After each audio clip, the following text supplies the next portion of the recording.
The following webinar is part of a Be Herbally Prepared series of webinars I've been doing for the members at stephenhorne.com. If you'd like to see the rest of these webinars, click the link below and become a member. Good evening and welcome everybody to our Be Herbally Prepared webinar series. And tonight our topic is valuable wild medicines. There are so many herbs that are very popular and they wind up getting overused. They wind up getting over-harvested. The supply becomes low. And there are so many remedies out there that are very valuable that we can use. And so when I was contemplating this, knew that I could use some of the remedies in the Western United States where I live, and I knew of some nice remedies in the East Coast, but I don't have much experience with them. So I asked my friend and co-author Thomas Easley to join us tonight. So welcome, Thomas. Thank you so much for having me, Stephen.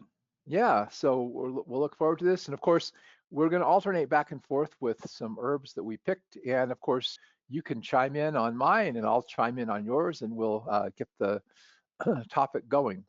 Great. So the first remedy we're going to talk about is sagebrush, which if you live in the Western United States is everywhere. As you can see in this picture, all these little gray bushes are sagebrush, and it just grows all over the place. And so it's really plentiful. I don't think it would be possible to over-harvest it. Sagebrush, as you can see in the close-up, is a little shrubby bush. And when you're looking at it, the thing that you look for is these silver gray leaves that have an inverted lance shape. So they're smaller at the tip where it joins to the stem. And then out at the end where it fans out, you have three little lobes or three little teeth. And that's where the Latin name for this plant comes from, Artemisia tridentata, tridental, in other words, three teeth. And this plant is a wormwood related to Artemisia, wormwood, mugwort, sweet Annie, that sort of thing. And the first herbalist I worked with, Edward Milo Millet, thought it was a really good anti-parasitic remedy. He had actually used it for that. And I don't see why it wouldn't be a good anti-parasitic remedy because it's in that same genus. So this is, like I said, widespread in the Western United States. The part that you use is the leaves, and they're oblanceolate. Lanceolate refers to a leaf that looks like a tip of a spear. Oblanceolate is the reverse of the spear with the point going towards the plant. And then, of course, the three lobes at the end. And one of the ways that you can also know that you've got the right thing is because of the smell. It also has very small yellow composite flowers that are not very conspicuous. So you can make a cold infusion and drink just a small amount for digestive problems. And like I say, it's probably quite anti-parasitic, and it would definitely help to kill bad microbes in your gut because it is quite antiseptic as well. If you do a pinch in a warm infusion, it will promote sweating, and you don't need very much, like a leaf or two, because it's a very strong remedy, much stronger than, let's say, like garden sage. You could also inhale it for respiratory congestion. So for example, one way of using an herb like this is you've got lung problems, you heat up some water on the stove to a boiling, and you throw a handful of the sagebrush leaves in and inhale the steam. So you're basically getting the essential oil coming up into your lungs with the steam to kill any infection in your lungs and break it up. And sagebrush can also be infused in oil. That is, you would pack a jar full of the sagebrush leaves and then pour olive oil over it and let it stand for a couple of weeks, shaking it every day. And then you could use that oil as a chest rub for congestion. Now, this herb has traditionally been used in sweat lodges.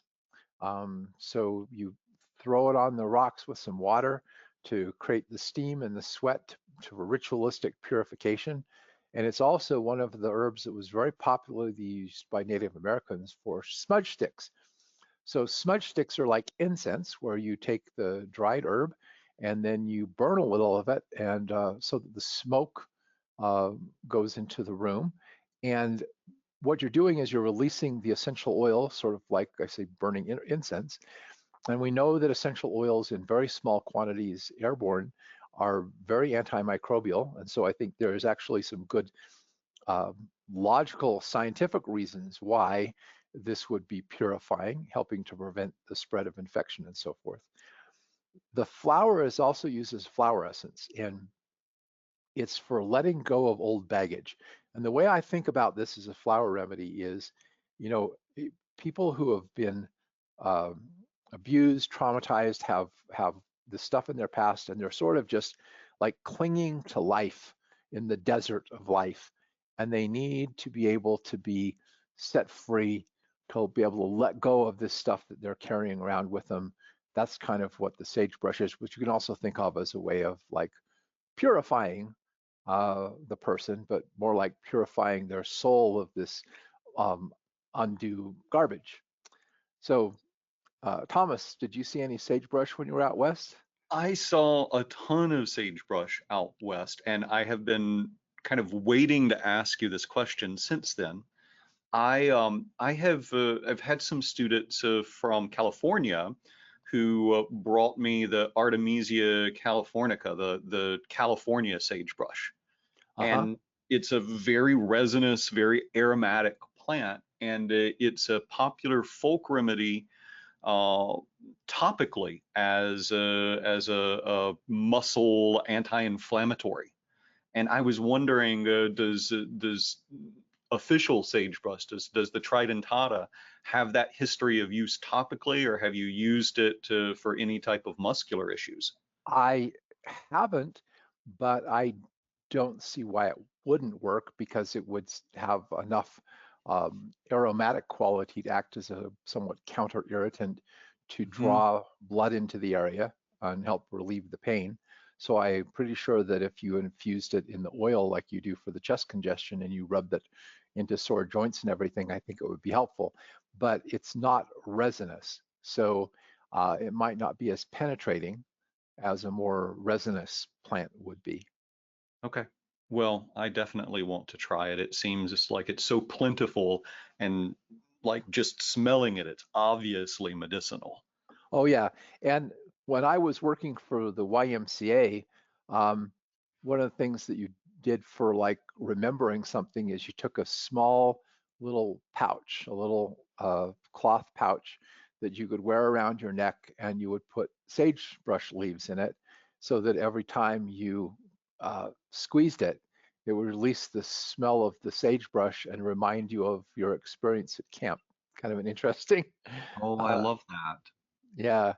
So very, very interesting plant, and I think one that ought to be utilized, researched, experimented with more because it's so plentiful and Mhm. easy to harvest. Now, Awesome. you're going to talk about a remedy that you've sent to me, so I've taken it before, and I think it's a very interesting remedy. So tell us about Crossvine, and I've got some pictures. You can kind of Yeah. explain a little bit about what it looks like and so forth. I also have a close-up of the flower and the vine. Yeah. So, Yeah. So Crossvine is uh, one of, if not the first blooming flower in the spring in the deep south. And before other plants have really started coming out, you can spot it from a mile away, because it will grow 30, 40 foot up the side of a tree. Oftentimes pine trees. So there's that dark contrasting bark behind it, these brilliant flowers, and the leaves are the leaflets are opposite of each other in a cross pattern, which is where the name comes from. Crossvine is a fairly plentiful plant, maybe because it's not that popular medicinally, It's not difficult to grow. There are ornamental varieties that that you can grow if you have a greener thumb than I do. I So noticed it's in the begonia genus. yes, yeah. Um, so this remedy, oh, and here it is on a pine tree. Yeah, Oh yeah, that's why I switched to the next picture. yeah. I, So I that's I kind I of didn't know what it looked like until I looked up these pictures, and I thought, wow, what a beautiful flower it has. it's a beautiful flower, and the leaves never fall off in the wintertime, so they remain green. Maybe they'll get a little dullish colored, but they remain uh, green and vegetative throughout the wintertime, and then in the early spring, these flowers blossom. Um, so it's a fascinating remedy with a fascinating history. It comes to us through Southern folk veterinary medicine, and it was popularized by Tommy Bass, who taught it to Phyllis Light, and it was used for a condition called hidebound. And this is what would happen to mules that were overworked and constantly exhausted. They would eventually give up, and you knew that they had given up when they lost the shine in their eyes and their coat took on a dull color, and eventually they would just refuse to move, and they would stand completely still as if frozen and fall over dead within a day or two. And mules were tractors, right? They were really valuable farm tools, and so there arose a pretty thriving practice of keeping mules healthy even when it's harvest time and they're being overworked. And so Phyllis was relaying this as to me as a remedy for bone deep exhaustion. And I was relaying, and so I used it, and I found that for people that were so tired they couldn't go to sleep, they were like beyond tired and into exhaustion, Crossvine would basically make them rest, force them to get some decent sleep and to catch up. And so I thought, okay, this does have a lot of potential for a specific pattern of fatigue. And I was relaying the original story along with my observations about deep exhaustion. And one of my students at the time uh, was a or is a brilliant body worker and acupuncturist, and knows more about the connective system than anybody that I know. And he heard this story and he said, so it's for exhaustion, but what about this thing of the mules like freezing up and not moving and then falling over dead? He said, could that be less about exhaustion and more about connective tissue? And I said, well, that's really interesting. I don't know. And he said, well, if you'll give me some, I will experiment with it on my massage clients, and you can start trying it for connective tissue issues, and we'll see what happens. And that's basically what we did.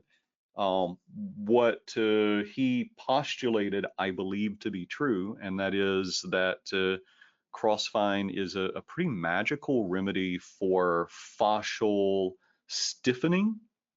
Um, I think about the structural system as having kind of this progressive,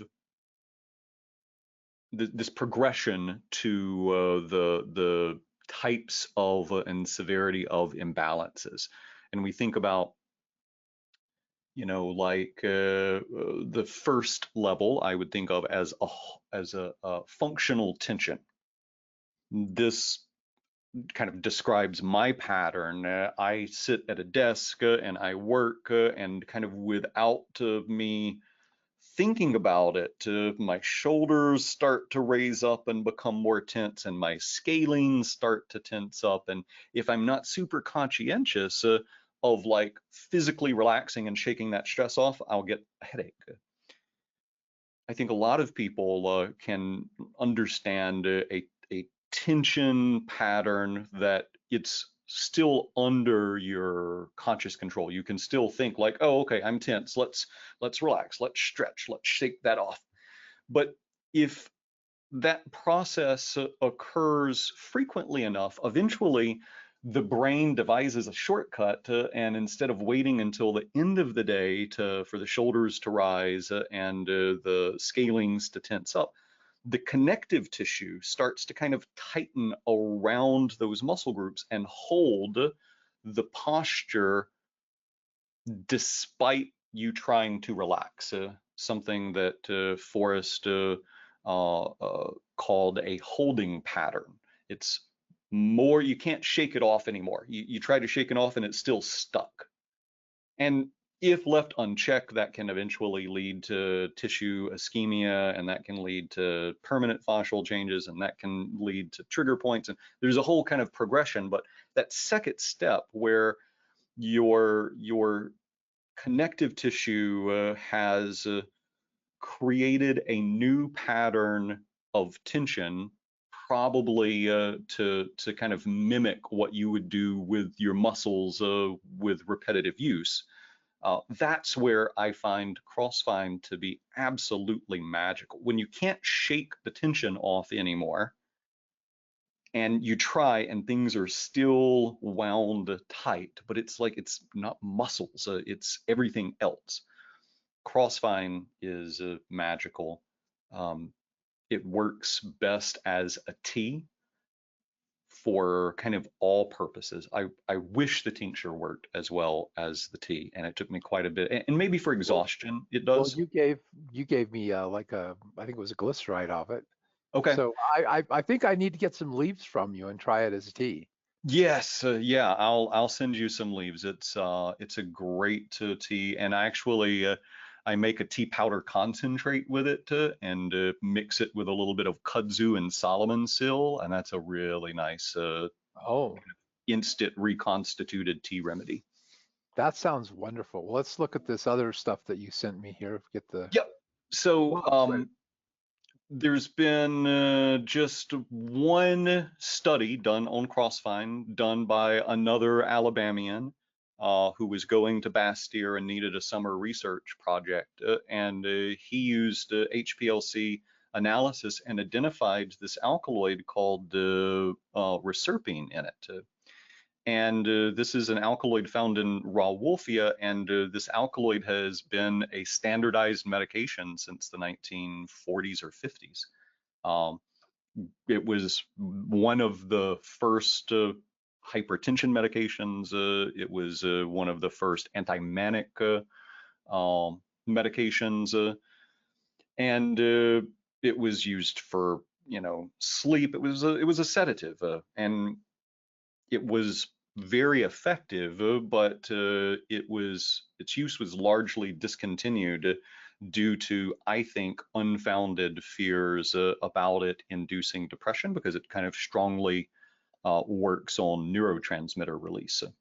And I think what happened is pharmaceutical companies made new medications and kind of launched an ad campaign to get this old school medication that worked to kind of give it a bad reputation so that their sales would Just like I increase. think that they came after tryptophan right before they came out with SSRIs. Exactly. Yeah, that type of thing. And like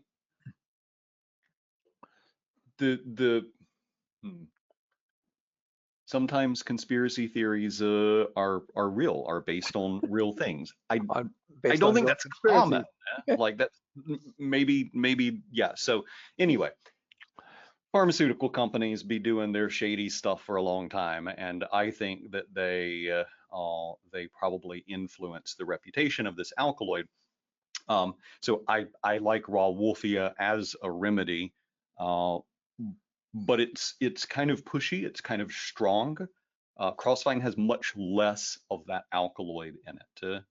and I find it to be gentle, relaxing, and in a way that doesn't feel overtly sedating like raw wolfia or reserpine can.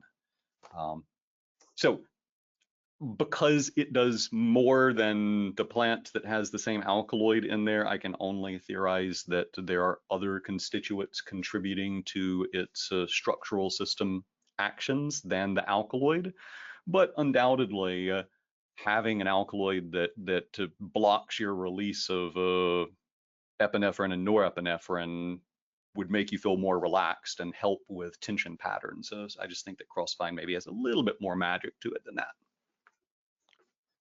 Okay, so now come to another plant that just grows all over the mountains in the western United States at higher elevations with these beautiful white trunks in these uh, groves of aspens, quaking aspens. Um, and they're a plant in the poplar genus. Here they are in the fall. I absolutely love aspens in the fall. The golden leaves really look like gold. I mean, they're just absolutely beautiful. I was up last fall up in the mountains, and there was a breeze blowing, and the golden aspen leaves were starting to come off the trees, and they were drifting on the breeze like little golden coins. And when you see them against the blue sky, the just color is just absolutely amazing. Um, it's called quaking aspen because the petiole, which is the little stalk that attaches the leaf to the stem, is flat. And because it's flat, the slightest breeze causes the leaves to shake or tremble. And you can be in an aspen grove and you can see the leaves kind of going as the breeze passes through. You can see them kind of shake going from one end of the grove to the other. The flowers are catkins, similar to the kind of the flowers you see in the willow family. And Edward Milo Millet, the herb teacher I started with, really also loved aspen as a remedy, and it's just not widely used at all. Now, one of the things it does contain is salicylates. They're found in the bark, the leaves, and also in the buds. I will taste plants like this, different willows or different poplars or aspen, to kind of check salicylate content, because it's not hard. If you've ever taken an aspirin and you know the kind of aspirin-y taste, you can detect that aspirin-y taste in these plants, and you can kind of figure out where you're going to get the most salicylate taste to get the aspirin-like content in this. Um, they found out that a lot of these trees aren't actually growing from seeds. They're actually clones of one another that grow, send roots underground and start a new tree. And there's whole groves that are basically one tree, one living organism. Um, Now, that's not everything that quaking aspen is.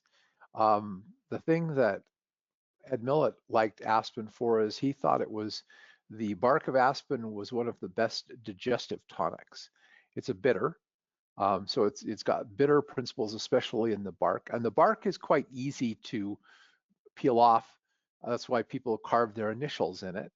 But the best way to get it is to find a tree that's been downed, and cut some branches and peel the bark off so you're not damaging living trees.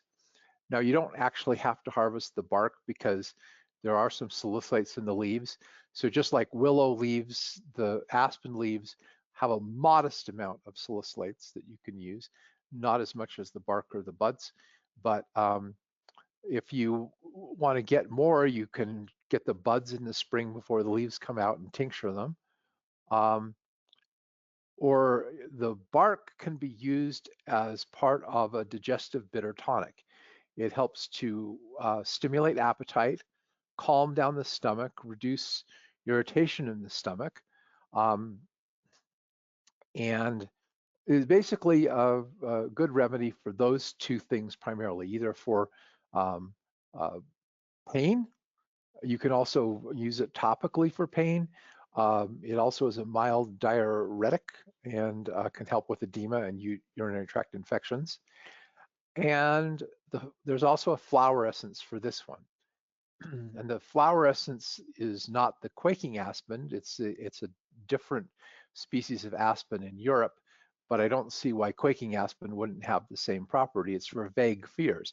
And I think of it as a remedy where people are shaky. You know, have you ever gotten so stressed that you just feel like you're like the slightest little thing will get you upset? You know, you're just on Mhm. edge, nervous, feeling kind of quaking and trembling inside, like you can't take it anymore. And I really think that's where aspen comes in emotionally, is at that point where you're just have troubled by this vague anxiety and apprehension about life because you just got too many things on your mind and too much going on, which by the way will really upset your stomach, because if your mind is caught up in a whole bunch of worry and everything else like that, it'll shut your digestive system off completely. So like I said, I think it's a really valuable and underused remedy. And since aspens are regularly cut down, I mean, I was up in the mountains um, a couple of years ago, and an aspen had fallen across the road, and they had cut you know, the trunk into a couple of sections to get it off the road, and I was able to get a big chunk of trunk to peel the bark off. So that's the best way to get it, like I said. You could also get some of the smaller branches, but they tend to be way up high, and so unless it's been knocked over, you're not going to be able to get them. It's interesting to me that so many salicylate-rich remedies were traditional digestive tonics. You know, That is, isn't it? Because you uh, think of aspirin as something that's not good for your stomach. yeah, right. I wonder if the salicylates and all of the other, polyphenols and compounds, I wonder if they just have a different action on the mucosa than pure acetyl salicylic acid does.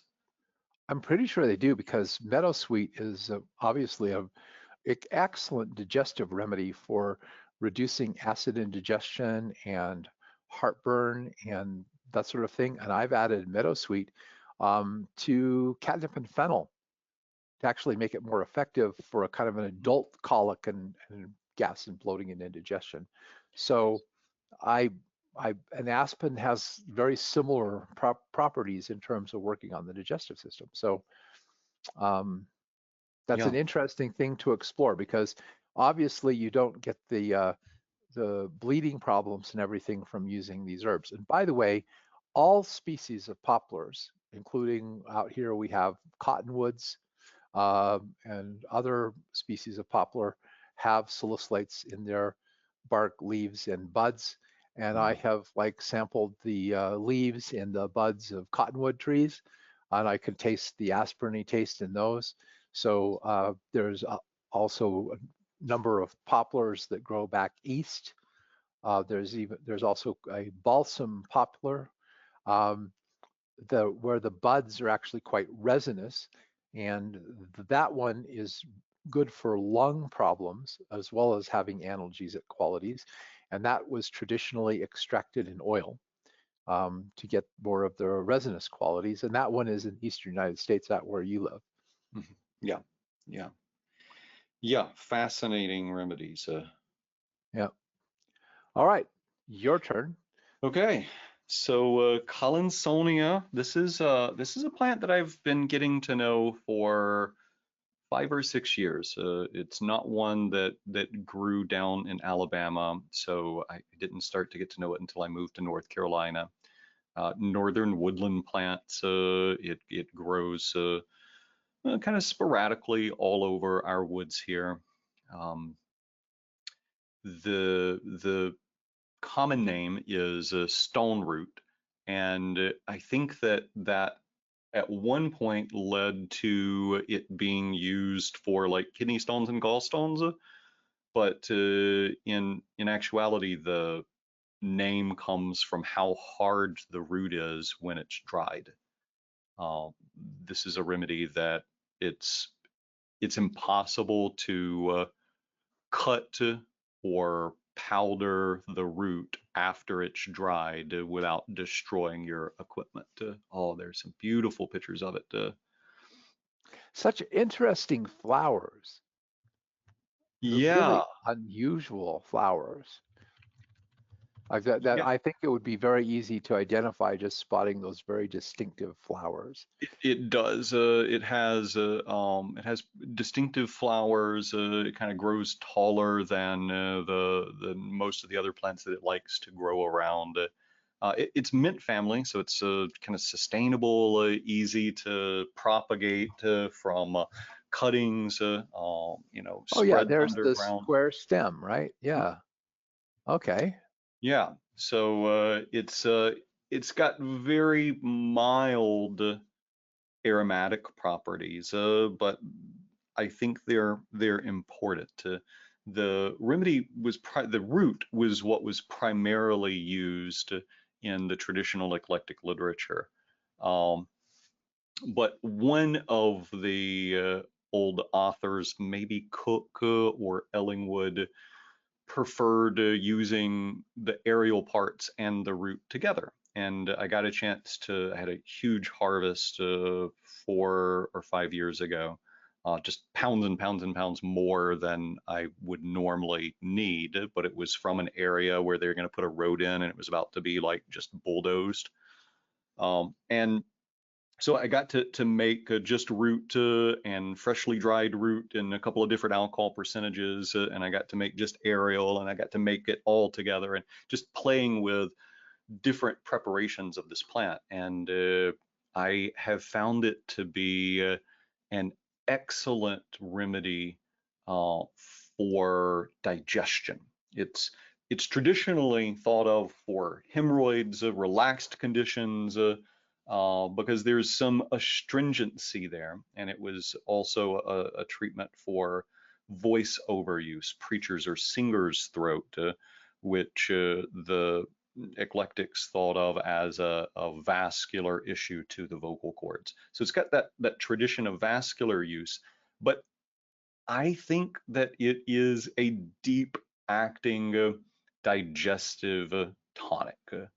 And tonic is such an interesting word in the herbal tradition, because in the Western herbal tradition, tonic normally meant astringent, and in the Eastern herbal traditions, tonic normally meant what we think of as kind of tropho-restorative, as tonifying a organ or function.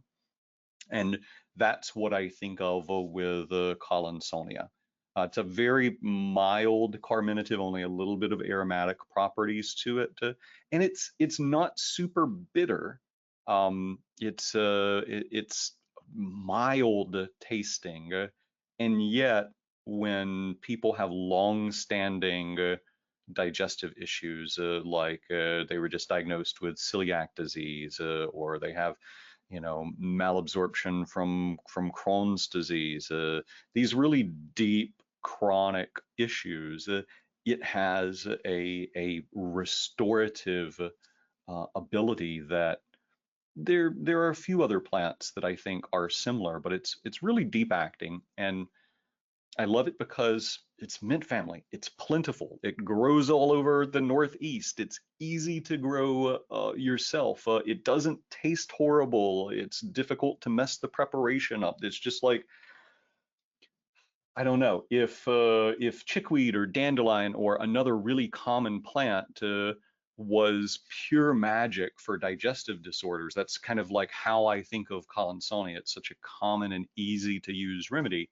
that I hope that it becomes more popular and can maybe remove the commercial strain from other remedies that we think of for like deep-seated digestive issues. Like the price of Cotinopsis, Stephen. I don't know if you've priced it lately, but Cotinopsis used to be $10 a pound, and it's $100 a pound now.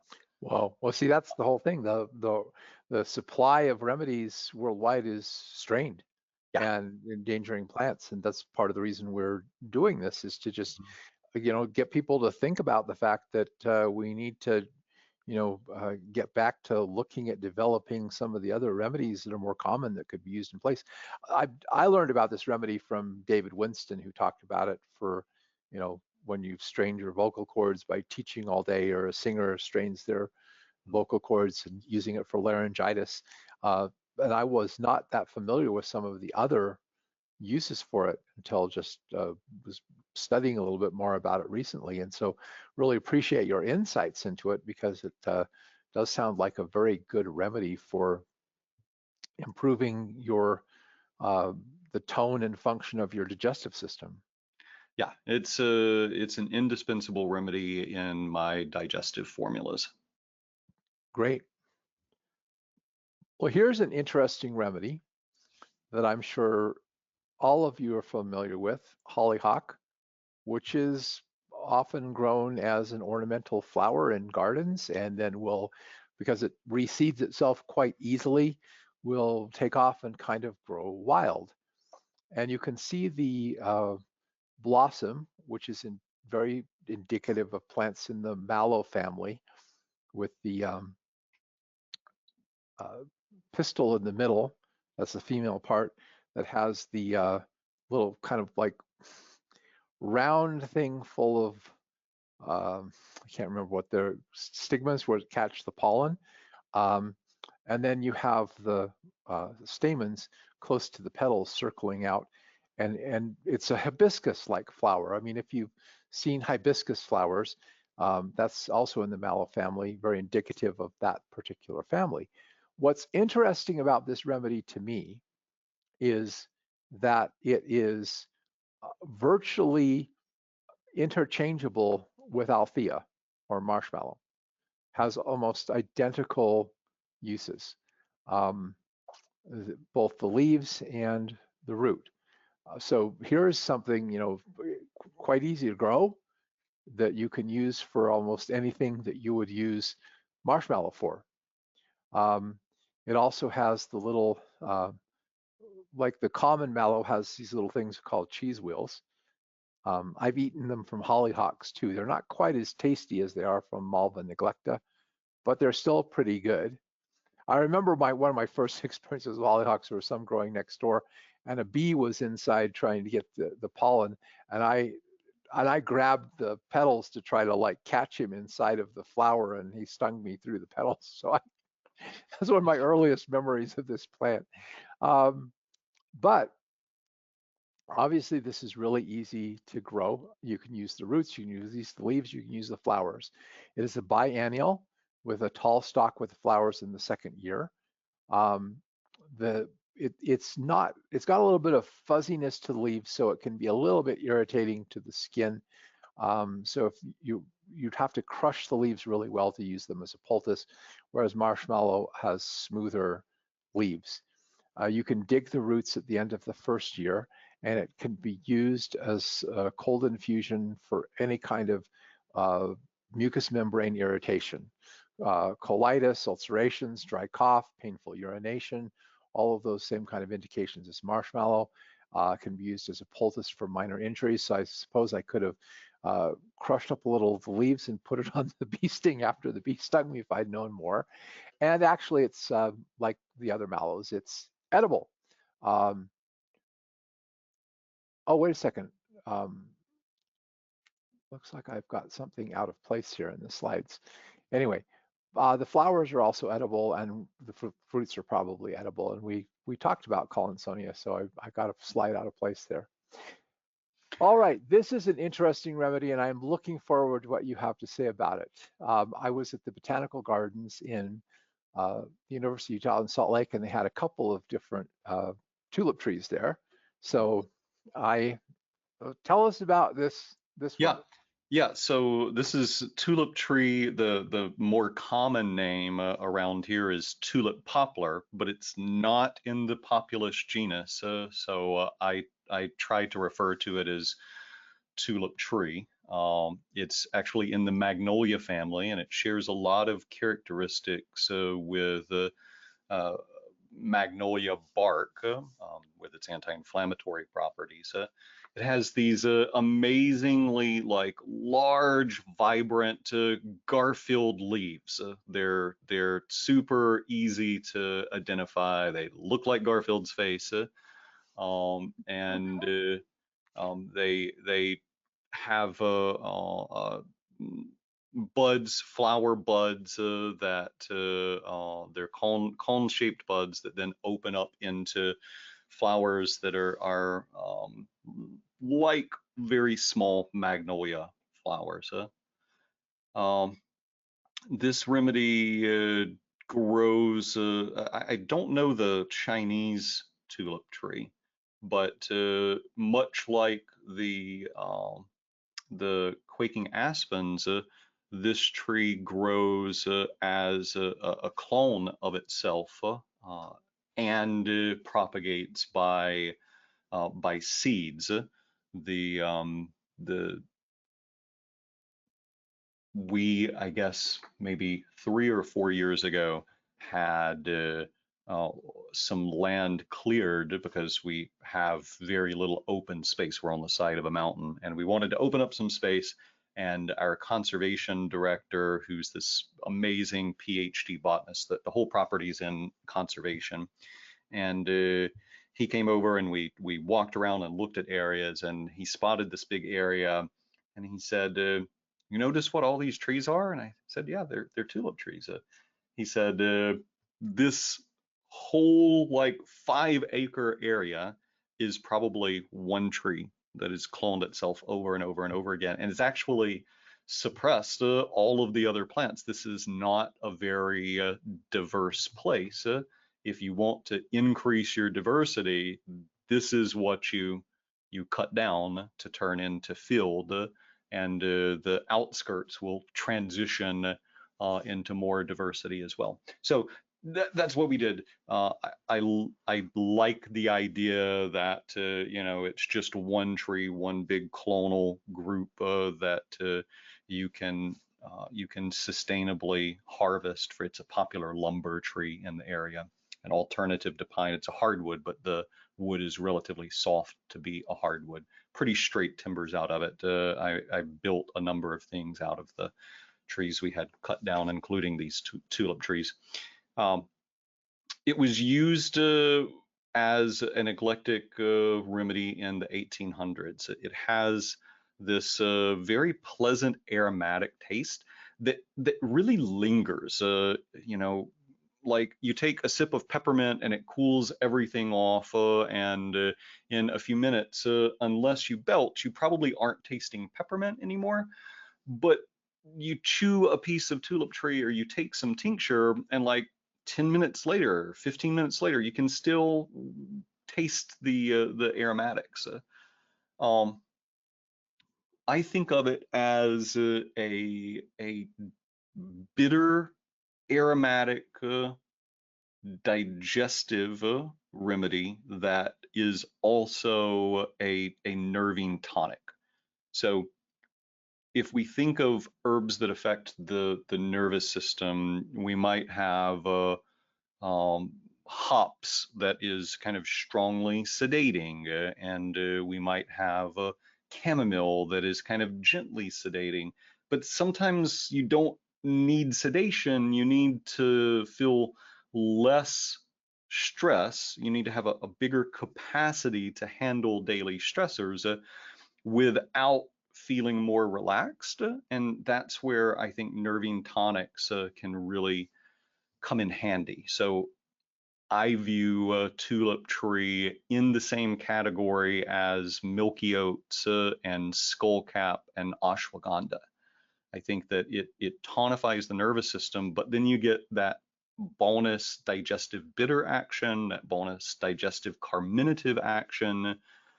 And I often will pair it with the last remedy that I talked about, Colinsonia, so that you get a deeper tonifying action on the absorptive side, which I think is where Colinsonia really shines. Plus you get bitter stimulation, plus you get blood flow from the aromatic stimulation, plus you get nervous system tonification, or maybe it's not the nerves themselves, but you get stress response tonification out of it. And for people that their stress manifest as tummy problems, this is a great remedy. That's one of my particular patterns. When I get really stressed out, my tummy gets upset, and Mine too. yeah, I Do you mean, use this as a tincture or do you use it tincture. tincture? Yep, I use it as a tincture. I'd be happy to send you some. I Um, I'd like to try some because yeah, I get when I get thinking and a lot on my plate, it really upsets my digestive system. yeah, yeah. I'll send you some as a simple, and I'll also send you my favorite digestive tonic that combines it with some Colinsonia and a little gentian and a little Cotinopsis. Sounds good. I have been waiting to ask you a question about this one Okay. because I many years ago I was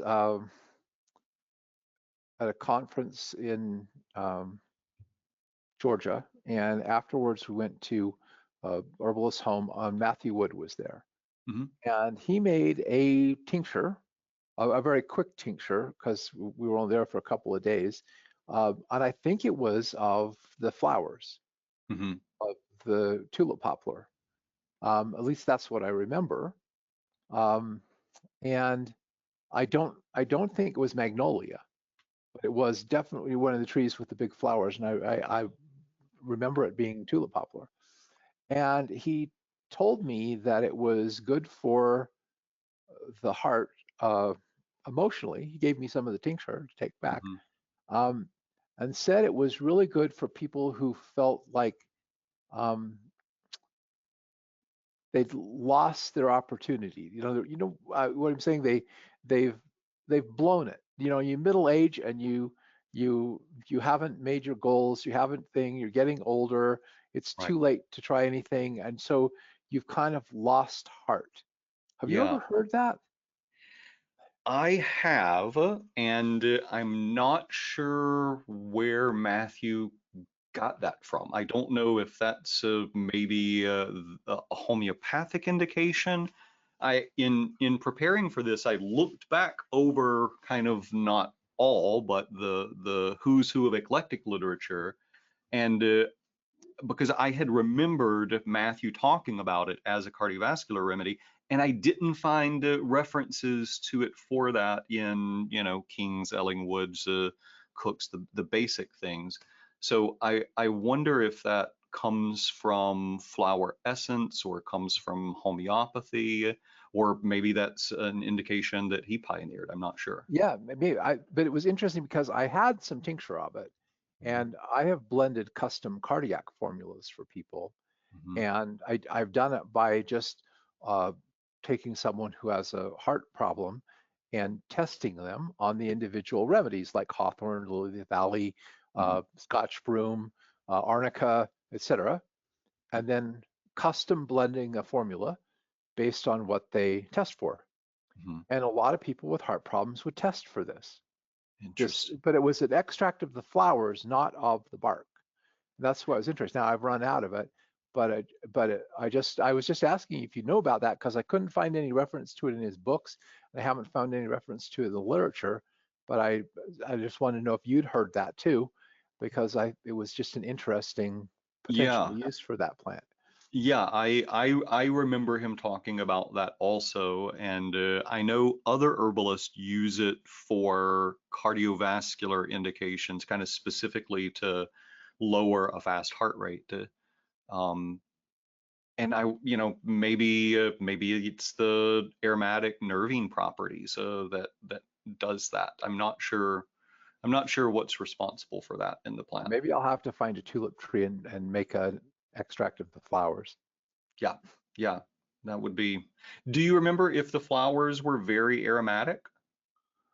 I don't, because it's been quite a long time ago that happened, probably 15 years ago or more. Maybe, Okay. yeah, maybe 20. Hmm. I thought I'd talk about pine, and the reason why I want to talk about pine is because, I looked at it and I used to be able to get pine bark. It's very hard to find now. You don't see people selling pine needles. You don't see pine gum as being sold a lot commercially. Um, and there are so many uses for pine. I mean, you get the pine essential oil, but there's all these parts of the pine that are really medicinal, and I've used them. I've used the gum. I've used the white pine bark. You can make a tea from the needles, but it's hardly commercially available at all anymore. And pine trees grow all over the place. Um, and these are the pine shoots. One of the things I really love is there's these cough drops I buy that are made from with pine shoots extract in them, and they're really effective. And basically, this is just the young growth at the end of the stem that you see out here. You cut that off in the spring, and you extract that. Um, Sort of like extracting the bark or the gum, but a little easier to gather. And of course, there's also the gum. I mean, certain pine trees, like I've gone up and seen a lot of this um, gum, very easy to kind of scrape off, very sticky. You get it on your hands, you're not going to be able to wash it off. You really have to use alcohol to get it off. Um, it's the inner bark that's used, not of course the outer bark, but you have to so it's best to use kind of small branches to peel it. But the pine gum and also pine pollen is a natural source of testosterone. Now I have gathered pine pollen as a food. Um, when the pine pollen is active, like you can see here where the guy's hitting the branch and you see the pollen flying off, you just get some plastic bags, you put them kind of over the branches and tap the branches and knock the pine pollen off, and it'll settle in the bag. And when I gathered it, I mixed it half and half with whole wheat flour and made waffles out of it, which gave them a really pleasant, nutty flavor. Um, so I also did that with cattail pollen too. So it worked really well as well. Doing the same technique, just taking a bag and knocking the pollen off into the bag. Not too difficult to gather. And of course, the pine needles, the way you recognize the pines is because the needles grow in bunches. Um, and one of the identifiers of species is the number of needles in the bunches and the length of the needles. That's helps you in determination of different pine species. Some have two, some have three or more, and there's this little brown sheath at the base of it. And pine needle tea was traditionally used by Native Americans as a source of vitamin C in the wintertime. Um, so pines are everywhere, and there's a lot of useful parts: the bark, the gum, the shoots, the pollen, the needles, and also, of course, the pine nuts, which are a good food. Um, Now, I used to get herbal composition, and the original herbal composition had hemlock spruce in it, but that's hard. That's even harder to find. And then John Christopher substituted white pine bark for hemlock spruce, which I used for years. And I used it also to make herbal crisis. And then the pine bark became very difficult to find, and I've made the herbal composition using yerba santa, which is also kind of a resinous remedy instead. But pine bark is a very valuable decongestant for drawing mucus out of the lungs and also helps to fight respiratory infections. It's aromatic with a kind of a resinous quality to it. And like I said, the best way to harvest the bark is to get some small branches or get it from recently cut trees, just the same as with aspen. Now, as for the pine gum, it's used as a drying agent. It's used as part of your black salves that are to work on infections and slivers and wounds that have pus in them, and that have abscessed and so forth. And you get something to scrape the pine gum off into a little jar. Like I said, don't mess with it with your hands because it gets sticky and it's almost impossible to get off without like some rubbing alcohol and some scrubbing. It's not water soluble, so forget about trying to make it as a tea. What you do is you put it in alcohol and extract it that way. Or if you're using it for a salve, you extract it in warm oil. Um, what I do is put the oil and the herb into a crock pot and just let it sit there on low heat for a while to do that. The gum has infection fighting properties very much like frankincense, myrrh, etc. In fact, the pine is the source of turpentine, which is a paint thinner. But I know if you read Back to Eden by Jethro Kloss, he used turpentine uh, as a soak for infected wounds, which I thought was interesting. So it really is very good for that. If you're going to make a drawing salve out of it, you want to get other things like chaparral, maybe a little poke root, bloodroot, plantain, etc. Extract that all in olive oil and then um, harden it up with some beeswax.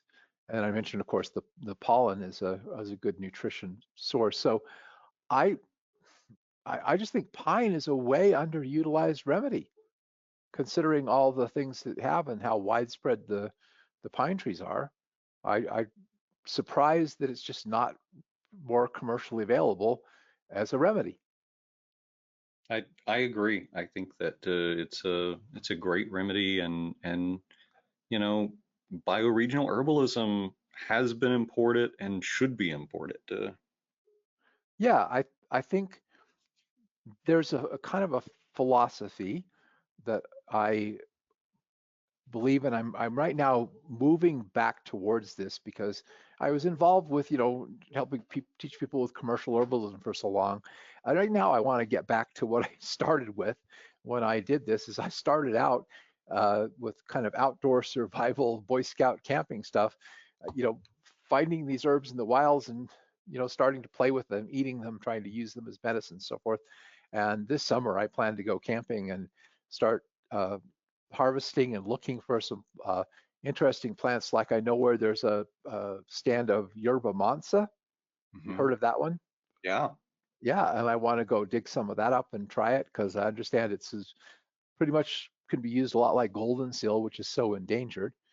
Uh, I want to also mention that pine, the flower essence, and also the essential oil are really helpful for letting go. They're helpful for people who are carrying a burden of undeserved guilt and shame from having been shamed as a child a lot and feeling guilty, being made to feel guilty as a child, and it helps them forgive themselves and move on. And there's something about opening the lungs that is related to being free, to letting go of stuff.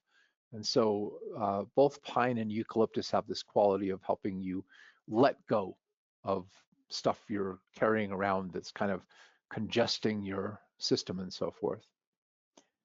And speaking of yerba mansa, I'm really interested in this next herb that Thomas wants to talk about because I think this one ought to be commercially developed. So tell us about yellow root. Yeah, yellow root. Xanthorrhiza simplissima, this plant grows normally along stream and river banks, sandy soil, full shade to partial sun, but it can pretty easily be grown in flower beds. We have some in our front flower beds, and I'm the type of gardener that I kind of like throw things down, and what comes up likes it there, and that's what I try to nurture. And yellow root, I got cuttings, above ground cuttings. I didn't even dig any up from a local stream. I got above ground cuttings, and I dried some for tincture, and I think I ran out of room in my dehydrator. And so I just stuck them in the ground, and they rooted themselves and grew and have spread. That's the type of gardening that I'm good at. Good Um, for you. it's a little shrubby plant, couple of feet tall, individual stems that you can scrape with your fingernail and see the yellow underneath. And that yellow is berberine. Uh, the root is richer in berberine than the stems, but you have to dig up the plant and so I normally recommend just the aerial parts, just the stems. You can cut them off at the ground level, and you can easily, sustainably harvest 20% of a patch each year without damaging the patch. So I think that it is a sustainable source of berberine. Uh, other sustainable sources in the Northeast woodlands would be Japanese barberry. It's actually invasive. The problem is it grows in these big thickets, and the roots are what you want, and it's kind of difficult to get to and dig up. If you have a tractor, it's easy to pull out of the ground and harvest lots of, but outside of that, it's difficult to harvest, and so I gravitate towards yellow root. Now, yellow root hasn't had a chemical analysis done on it that I can find in 75 years, and they identified berberine in it and also other unnamed alkaloids. And berberine in itself is fascinating, and Stephen, I know that you've been talking about the power of berberine for years, if not decades now. Berberine is a great remedy for diabetes. It improves AMPK production and reduces insulin resistance. They also have found that berberine acts as a GLP-1 secretagogue, and there's a new class of diabetic and obesity medications out called GLP-1 agonist, and your body produces this compound GLP-1, which binds to the receptors, and so do these new medications. When GLP-1 binds to receptors, or when these medications bind to receptors, they signal the pancreas to produce more insulin, which lowers blood sugar, but they also signal satiety to the brain. And a side effect of these this new class of medications that are normally like a once a week injectable is many people, not all, but many people taking them have found that they kind of get over their addictions to other things. Their tobacco cravings go away, their alcohol cravings go away. And this was a unexpected beneficial side effect. We can't say that about most of pharmaceuticals, right? Most side effects aren't beneficial. But that's a potential beneficial side effect of these new medications. And that got me thinking, that really got my wheels turning when these reports for addiction started coming out. Like, what is satiety, and how does that arise? And is it more than just food that can create these feelings of satiety? That kind of that mental path led me to looking back over my notes on yellow root, and something that I used it for with clients quite a while ago that I really haven't in the last 5 or 6 years was to quit smoking. It was a traditional Southern quit smoking remedy, and I used to smoke and I tried it, and it didn't really do much to help my nicotine cravings. But I did note that not everyone, but at least some people that tried it, chewing on the dried stems, really found it to be magically helpful at reducing their nicotine cravings. And so that kind of that got me thinking, if well, my original thoughts on it were, since it didn't work for me and it doesn't work for everybody, it's probably just an oral fixation, right? It's probably just replacing the habit of smoking with something to chew on. I've seen people use toothpicks and candies and things in a similar way, but now that kind of this new area of research has come back out on GLP-1 and the potential role it plays in addiction, it has me reevaluating.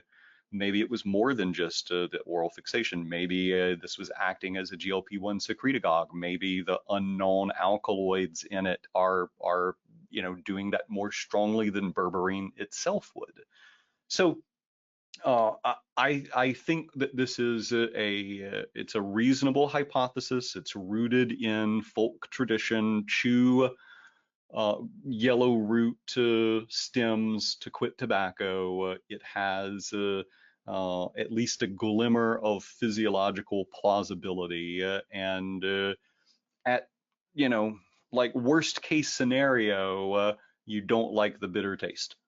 It's not going to hurt you to try. So I think it's a reasonable hypothesis. And if any of you use it for addiction, please, please shoot me an email and let me know your experience with it. It's interesting. I have an interesting experience with yellow root because I was at an AHG conference in Georgia again, and I stopped at a little convenience store to pick up some bottled water, like gas station, and they were selling some little bundles of yellow root. And I thought, oh, how interesting. I bought one and took it home. And when I was growing up, if I got a canker sore, my mom made me take golden seal, which I absolutely hated. But when I got a little older, if I got a canker sore, I found out that taking extract, usually I do a glycerite, or even just taking a little bit of powdered golden seal and kind of sucking on it would relieve the canker sore and also kind of settle your stomach, because there seems to be a little bit of digestive upset that goes with getting those mouth ulcers. So what I did is actually when I got a canker sore, I just grabbed a yellow root stick and started chewing on it. And actually, it's interesting because normally I don't like that taste, but when I have one of those mouth ulcers, it actually tastes good. And I'd actually enjoy just sitting there and chewing on it, and it would relieve the pain and settle the stomach and everything. So that's my major experience with yellow root. But I think it's a very interesting remedy, and I think it needs to be studied more and possibly cultivated and used, commercially. And even if it doesn't contain those properties for addiction, like I hypothesize, it's still an intensely but not unpleasant digestive bitter. Yes. It's still a reasonable source of berberine, which has a ton of benefits. And I And understand it can help urinary tract infections too. yeah. So the last three herbs that I talked about, Colinsonia, tulip tree, and yellow root, one of my favorite combinations for digestive bitters. Ah, it's very interesting. Okay. Well, we're going to close with a remedy that I learned as a teenager as a plant. I didn't really use it medicinally, but I learned to identify it when I was a Boy Scout in my teens. It's called hound's tongue. It's a member of the borage family. Has those little borage-like blossoms, which have, I don't know how to explain it, but you see those, they look like almost little round balls towards the center of the flower, which is very common for the borage to have this little ring of, I think they're the stamens, pretty large. And then it produces these little fruits, little nutlets that are green. And I don't know where I got the idea that you could eat them. But when I was a teenager, I did. I was looking before I came here to actually see if they are in any of my edible wild plants books, and I couldn't find it. But I used to nibble on them, not eat very many, but maybe eat like 10 or 12. And they kind of have a taste kind of like buttered popcorn, which is kind of interesting. And that was my major use of it. But I have learned now that hound's tongue contains allantoin, and basically can be used much like comfrey as a topical aid for tissue and skin repair. Of course, like comfrey, it also contains pyrolyzidine alkaloids and has been shown to have hepatotoxicity in sheep and cattle that are grazing on it. So not, while it's been used for lung and GI tract problems, which also comfrey was used for, probably not a good idea to use it internally, but it certainly can be an alternative to comfrey in making as a tissue healing remedy. And I just thought I'd just throw that one out as the last of the remedies. Someone asked, would pine oil draw mucus out of the lungs by breathing it in? Not really. Pine oil is more of a, when you inhale it, is more of an antiseptic for the lungs. It doesn't have kind of the astringent resinous quality that the bark does. I would classify the pine bark as a remedy that has a similar action to yerba santa and grindella or gumweed, where it has this resinous quality that really works on pulling stuff deeply out of the lungs. And I don't know that the essential oil would have the same effect. Any truth to the idea that tulip tree blossoms are edible? Yeah, they're totally edible. And I don't love them, but add one to a big bowl of salad with a handful of pretty violet flowers, and it enhances the visual appeal and doesn't detract from the taste. Cool. Fun to teach this with you, Thomas. I really enjoyed hearing about your things. And one thing I wanted to make note of that is something that both Thomas and I do that most people are afraid to do. We experiment with remedies, right? Yeah, In I in mean, other words, we're not limited to what the books say or whatever. We taste things, we do research, and we try it out on things and see how it works. And when you're using things that aren't inherently dangerous or toxic, there's no reason not to do it. So I think I think you can learn a lot by just getting in hands-on and using remedies and trying them and picking some yourself. There's something really exciting about gathering an herb and mhm. tincturing it or drying it or doing something with it, where it puts you more in touch with nature. And one of the things I appreciated about all this stuff I learned as a teenager is I go on any walk in the forest or down any city street and I see these medicinal plants everywhere, and I just feel like there's just this abundant blessing from God everywhere with all these amazing plants all around us that have all these uh, beautiful benefits as food, medicine, giving us shade, uh, making the earth beautiful, pleasing our eyes, uh, the the smells like lilacs and stuff like that, just lifting your spirits. It's just amazing to just connect with nature. And I think one of the problems with people who live primarily in urban environments is they're very disconnected from nature. And I think it ungrounds your thought processes, makes you not quite as connected to the reality of what is really going on in the earth.